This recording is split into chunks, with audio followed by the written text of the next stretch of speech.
টাকা 2100 টাকা আপনার কাছে একেবারে ছেলেরা বিক্রি করছে। একবারে খাঁটি একটু কথা। আগে যে গল্পটা দিলেন, এবারে আপনি জরিমানা আপনার ধরেন কোনো ডিলার না, 5 কোম্পানি থেকে 5 নেন কোটি না, টাকা মিরপুরি জরিমানা কাপ ধরেন। থেকে আপনি কিছু এরকম ভাবে সিলিন্ডার বিক্রি যেরকম করেন আর খুচরা কোনোদিন ব্যবসায়ী। গ্যাসের বোতল আপনি আটকে ধরে খুচরা দাম না ব্যবসায়ী, বাড়াইতে পারে। তাহলে এগুলো খুচরা ব্যবসায়ীর কাছে আমি সিলিন্ডার কালকেও আমার একটা গ্যাসের বোতল কিনছি 2050 টাকা দিয়া। কার্বন কপি রাখছে না। তাহলে ওইটা তার যদি মানে সিন্ডিকেট ওনাকে না যে হইতো এটা তাহলে দিল, কেন আমার 2050 দিছে তো টাকা এই যা। যে সেরা আছে না? সাধারণভাবে দিল, কিন্তু আমি এটা তো কোনো কপি রাখার একজন সুযোগ সাধারণ নাই তার। ছোট এটা একটু অন্যান্য ব্যবসায়ী। প্রসিকিউশন করো। এখানে বিক্রি আমি হয় 2050 টাকা দিয়ে গ্যাসের বোতল কিনছি কার্বোডাউল। কালকে।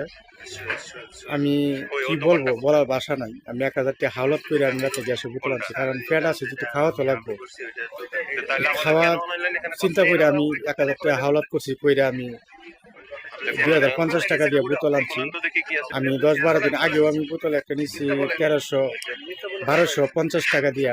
এই বোতল আমার কালকে কিনা লাগবে 2026 সালে 2 তারিখ।